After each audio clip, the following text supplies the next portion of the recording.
Hello students, आज हम भारतीय अर्थव्यवस्था का भाग 2 देखेंगे।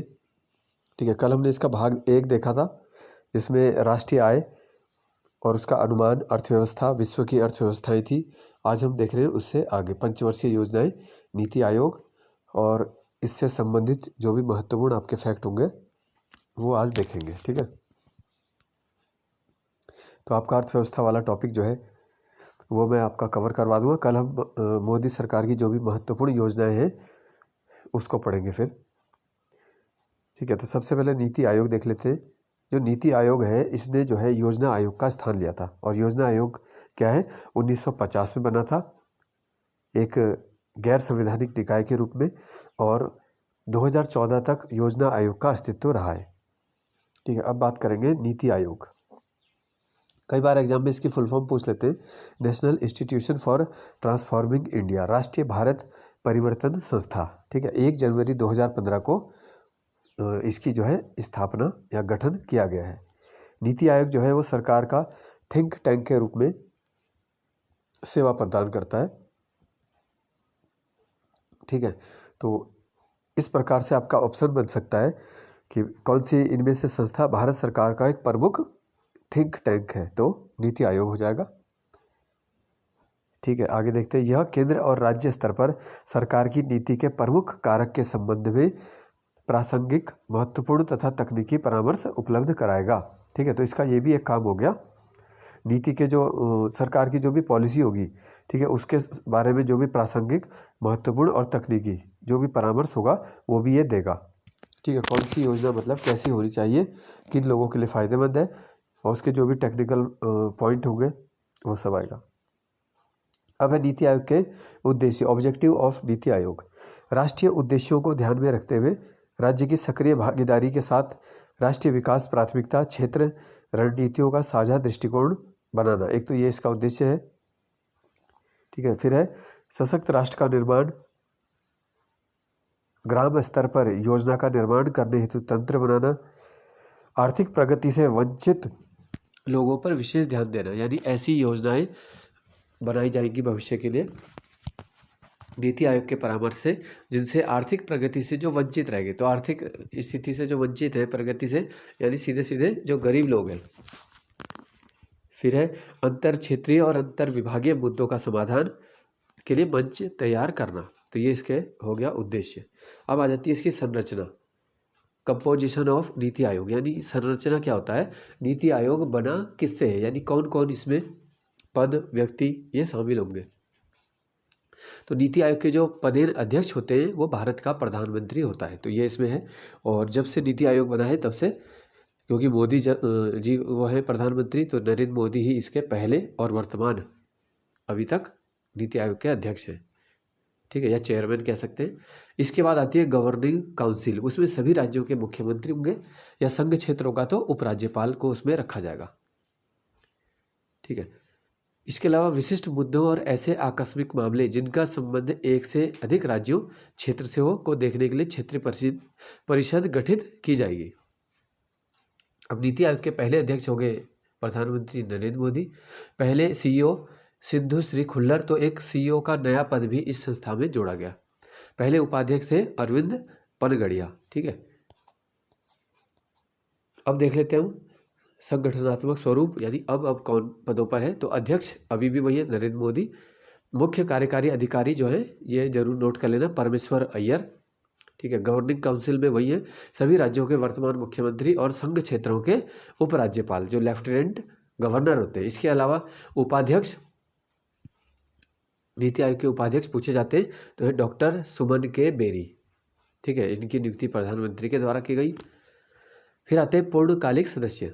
ठीक है, रमेश चंद्र, वी के पॉल तथा वी के सारस्वत। इसके बाद आगे पदेन सदस्य। नीति आयोग के पदेन सदस्य कौन होंगे, जो उन्हीं की कैबिनेट में से 4 मंत्री ले रखे हैं। पदेन सदस्य में राजनाथ सिंह है, अमित शाह, निर्मला सीतारमन और नरेंद्र सिंह तोमर। ठीक है, तो ये तो हो गया नीति आयोग। अब इसका अंतर दे रखा है कि योजना आयोग और नीति आयोग में क्या अंतर है। तो योजना आयोग जो था भारत में आर्थिक नियोजन के उद्देश्य से पंचवर्षीय योजनाओं का निर्माण करता था और क्रियान्वयन सुनिश्चित करता था। ठीक है, यानी पंचवर्षीय योजना को बनाना और उनको संचालित करवाना। ठीक है, ये किसका काम था? योजना आयोग का। जबकि नीति आयोग बिल्कुल अलग है। आर्थिक नियोजन के उद्देश्य से नीति आयोग 15 वर्षीय विजन लेके आ रहा है। यानी वर्तमान की बात करें तो हमारे देश में 15 वर्षीय योजना चल रही है। ठीक है, कोई पाँच पंचवर्षीय जो योजना थी, तो अंतिम हमारी पंचवर्षीय जो थी वो 12वीं थी, जो कि 2012 से 2017 में समाप्त हो चुकी है। ठीक है, तो याद रखना है कि पंचवर्षीय योजना जो है 12 बनी थी केवल। अभी जो है वो 15 वर्षीय योजना चल रही है, जो कि नीति आयोग के अंतर्गत ही संचालित हो रही है। ठीक है, 7 वर्षों के लिए रणनीति, 3 वर्षों के लिए एक्शन एजेंडा बनाना। तो ये सब कंपेयर कर रखा है योजना आयोग और नीति आयोग। योजना के निर्माण में केंद्र की भूमिका होती थी योजना आयोग में। इसमें केंद्र और राज्य दोनों की सहभागिता है। तो वहाँ पे आपका यूकेपीएससी ऑप्शन ऐसे बना सकता है कि इनमें से क्या योजना आयोग और नीति आयोग में मुख्य अंतर है, या फिर पूछेंगे कि इनमें से क्या नीति आयोग की विशेषता है या नहीं है। तो आपको उसके बारे में मालूम होना चाहिए। तो इसमें योजना आयोग से एक बड़ा अंतर ये हो गया, योजना आयोग में केवल केंद्र की भूमिका होती थी, सेंट्रल गवर्नमेंट की, जबकि यहाँ पर राज्य सरकार की भी सहभागिता है, क्योंकि इसकी गवर्निंग काउंसिल में सभी राज्यों के मुख्यमंत्री हैं। ठीक है, इसके बाद आते हैं राज्य तथा केंद्र शासित प्रदेशों को राज्य योजनाओं के लिए पूंजी आवंटित करता था योजना आयोग, जबकि ये करता है राज्य और संघ क्षेत्रों के लिए सहकारी संघवाद को बढ़ावा देना। ठीक है, तो एक ये पॉइंट अलग हो गया कि नीति आयोग सहकारी संघवाद को, जो कोऑपरेटिव फेडरलिज्म होता है, सहकारी संघवाद को बढ़ावा देता है। ठीक है, इस योजना आयोग की प्रकृति जो थी वो केंद्रीकृत थी, सेंट्रलाइज था, जबकि ये विकेंद्रीकरण का सिद्धांत पे है। जैसे पंचायती राज व्यवस्था है हमारी, तो ये विकेंद्रीकरण है, यानी सत्ता को सभी लोगों में बांट दो।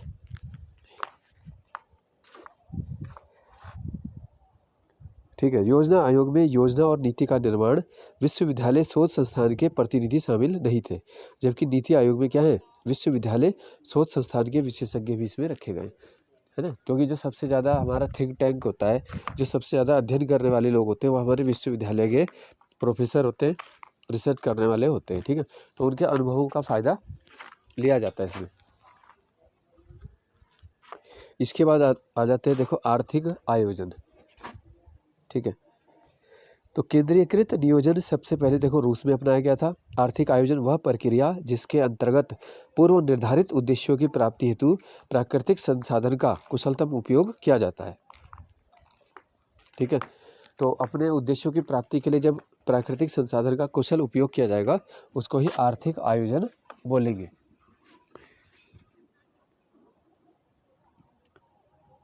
ठीक है, जैसे मान लो किसी क्षेत्र से किसी खनिज का उत्पादन करना है या उसका खनन करना है, तो वो हमारे लिए, देश के लिए आर्थिक रूप से कितना फ़ायदेमंद है, उस क्षेत्र विशेष के लिए पर्यावरण पर क्या प्रभाव डालेगा, तो ये सब चीज़ों का इसमें अध्ययन होगा।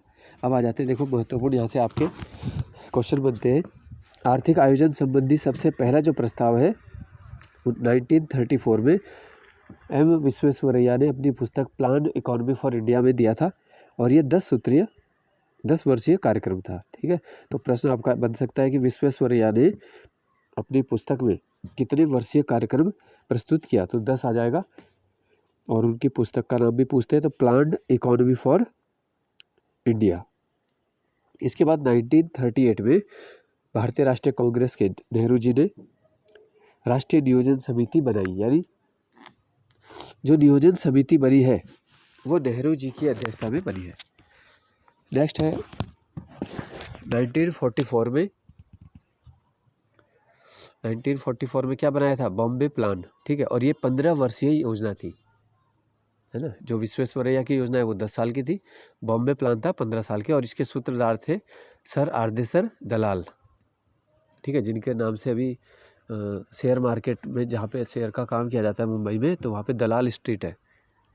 नेक्स्ट है 1944 में नियोजन तथा विकास विभाग, एक नया विभाग भारत सरकार ने खोला, और नारायण अग्रवाल द्वारा गांधीवादी योजना बनाई गई। ठीक है, कब बनाई थी, 1944। 1945 में एम.एन. रॉय ने जन योजना बनाई। ठीक है, पीपल्स प्लान, यानी जन योजना किसने बनाई है, एम.एन. रॉय ने। इसके बाद जो सबसे महत्वपूर्ण पूछ लेते हैं कि सर्वोदय योजना कौन लाए, तो जयप्रकाश नारायण लाए थे 1950 में। ठीक है, अब आ जाती है पंचवर्षीय योजनाएं। तो इससे एक आध क्वेश्चन कभी बन जाता है, यूकेपीएससी पूछ लेता है। तो सबसे पहली देखो योजना जो है वो 1951 से 56 तक चली थी। शुरुआत की 3 योजनाएं आप कंटिन्यू याद कर सकते हो।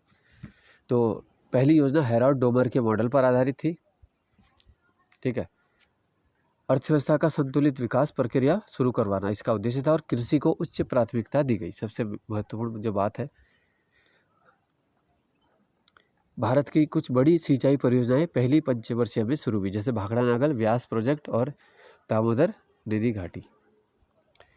फिर आता है द्वितीय पंचवर्षीय, उसके लगातार दूसरे बाद आ जाएगा 1956 से लेके 1961। ठीक है,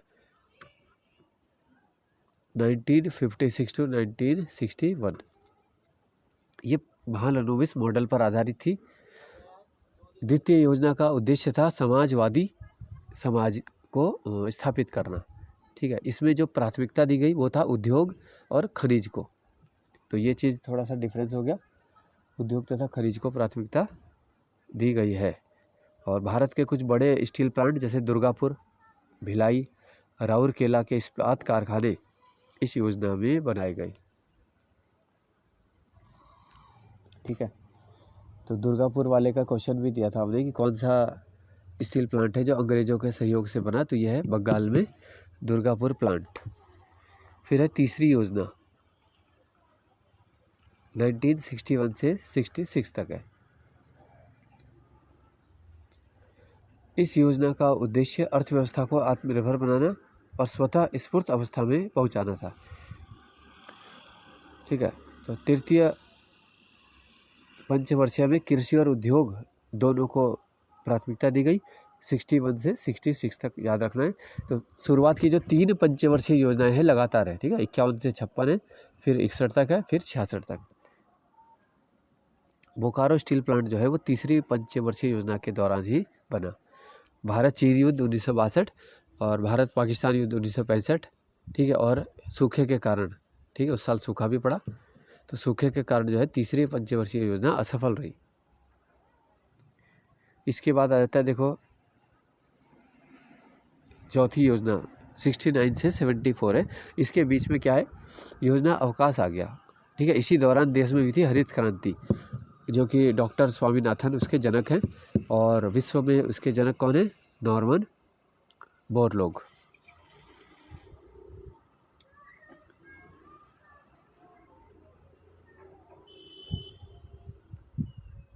ठीक है, अब चौथी योजना की हम बात कर रहे थे, ये गाडगिल मॉडल पर आधारित थी।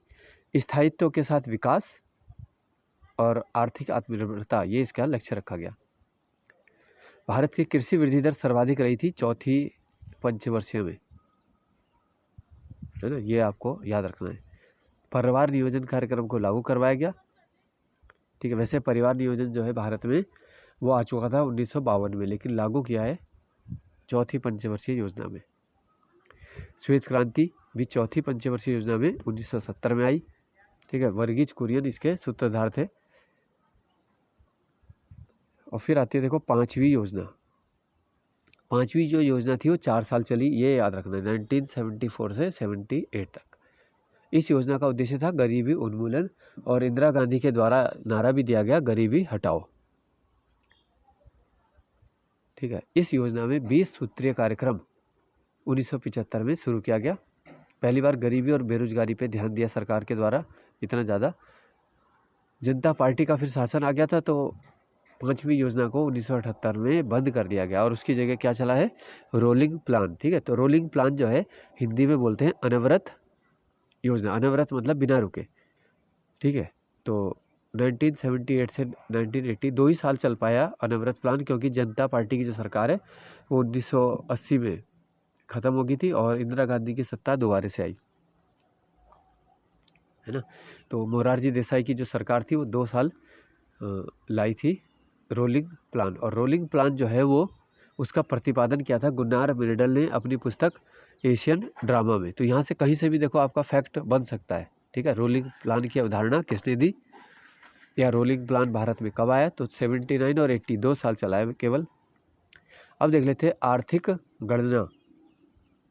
ठीक है, पहली हुई थी 1977, दूसरी 1980 में, तीसरी 90 में भी है, चौथी हुई थी 98 और पांचवी हुई थी 2005, इसके बाद भी है 2014। ठीक है, तो 6 बार हो चुकी है आर्थिक गणना। अब कुछ एक्स्ट्रा फैक्ट हैं। उत्पादन लागत पर निवल राष्ट्रीय आय, राष्ट्रीय उत्पाद राष्ट्रीय आय कहलाता है। हिंदू वृद्धि दर, ये क्वेश्चन भी कई बार आ जाता है एग्जाम में, हिंदू वृद्धि दर का संबंध किससे है? तो यह है राष्ट्रीय आय से है। ठीक है, और राष्ट्रीय आय को यदि देश की जनसंख्या से भाग देते हैं तो क्या मिलता है? प्रति व्यक्ति आय। ठीक है, राष्ट्रीय आय में सर्वाधिक योगदान तृतीय क्षेत्र का है, यानी सेवा क्षेत्र। तो राष्ट्रीय आय कह लो या जीडीपी, दोनों में सर्वाधिक योगदान सेवा क्षेत्र का ही है।